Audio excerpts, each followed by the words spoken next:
Hello everyone, I'm Emily and today I'm going to tell you a true story.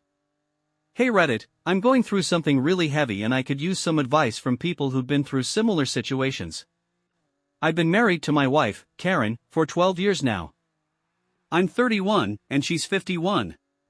People often give us strange looks, and we've gotten our fair share of judgment over the years, but honestly, I've always thought our relationship was strong. I was the young guy who was head over heels for her, and Karen was the older, confident, successful woman who made me feel loved and wanted. It felt like a perfect match. But lately, things have been feeling off. At first, I couldn't put my finger on it. She's always been a bit of a flirt, even when we were first dating. It used to bother me, but I learned to overlook it because I trusted her.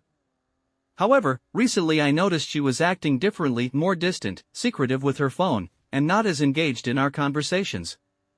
She was working late more often, and when I asked about her day, she'd give me vague responses. I brushed it off, thinking I was just being paranoid. But then came the night that completely changed everything. It all started a few weeks ago when I was doing some cleaning around the house. I found a small envelope tucked behind the couch cushions. It was weird because we don't get a lot of mail anymore, most things are online. Anyway, curiosity got the better of me, and I opened it. Inside was a receipt for a fancy hotel downtown. The date on it was recent, just a few days before. I wasn't sure what to make of it, but something felt off. Karen had never mentioned a hotel stay, and if she had, she definitely didn't mention where or why. I didn't want to jump to conclusions, so I kept it to myself for a bit. I didn't ask her about it immediately because I wanted to make sure I wasn't overreacting. But then, 2 days later, I noticed Karen was acting even weirder. She'd been in the bathroom for a long time that morning, more than usual, and when she came out, I could smell a faint hint of cologne, not hers.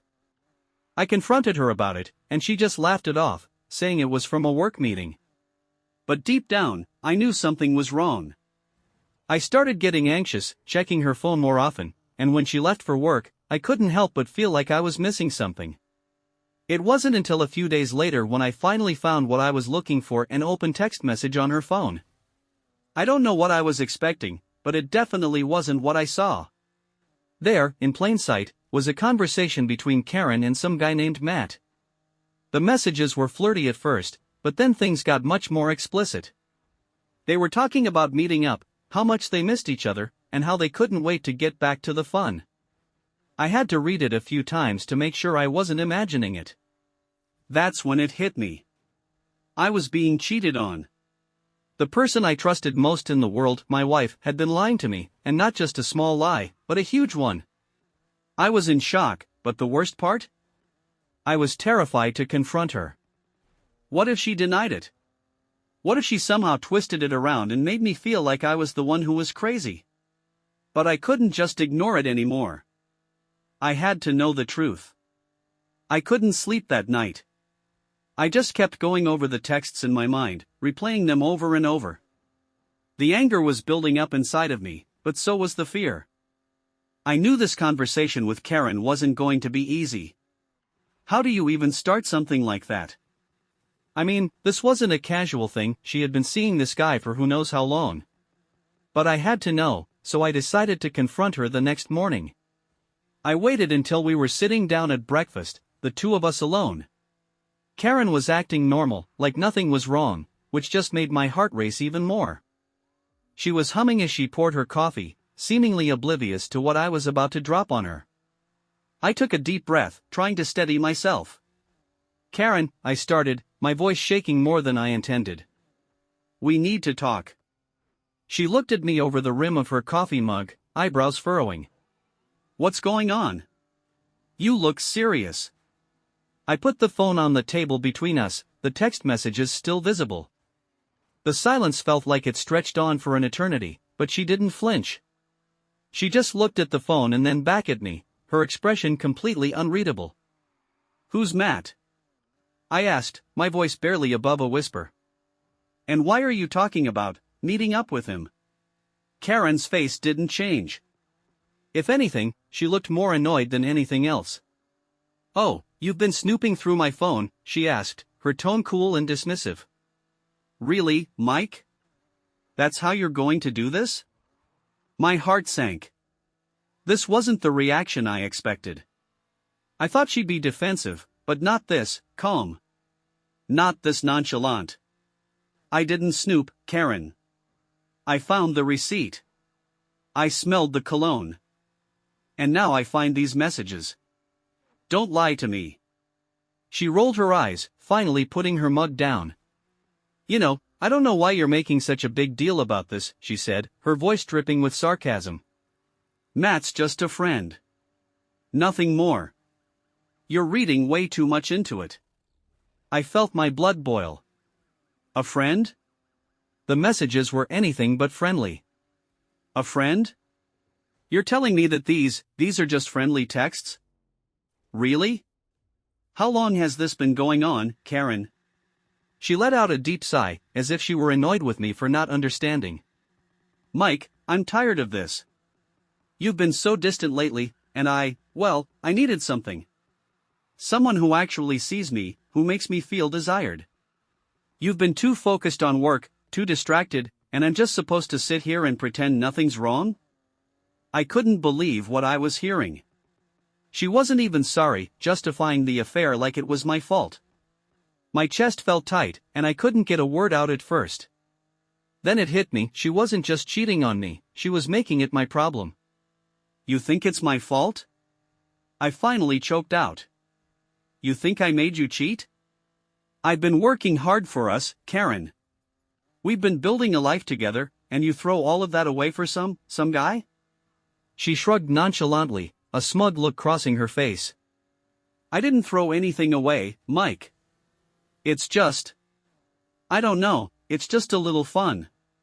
It's not like it means anything. You're being dramatic. I could feel my hands trembling. The anger and disbelief were overwhelming. I wanted to scream at her, to tell her everything I was feeling, but all I could do was stare at her. This wasn't the woman I married. Where had she gone? How could she be so callous? I stood up, my chair scraping against the floor. I can't do this, Karen. I can't just pretend this isn't happening. I don't care what excuses you give me. I'm done. I need space. I left the house that morning and drove around for hours. I had no idea where I was going, but I couldn't just sit there and listen to her try to twist everything. I needed to process what had just happened, what she had just said to me. I kept thinking, how the hell did I get here? For years, I thought I was married to someone who had my back, someone who cared about me, about us. But in that moment, everything felt like a lie. I had always known that Karen was more experienced than me, hell, she was 20 years older, but I never thought that would come between us.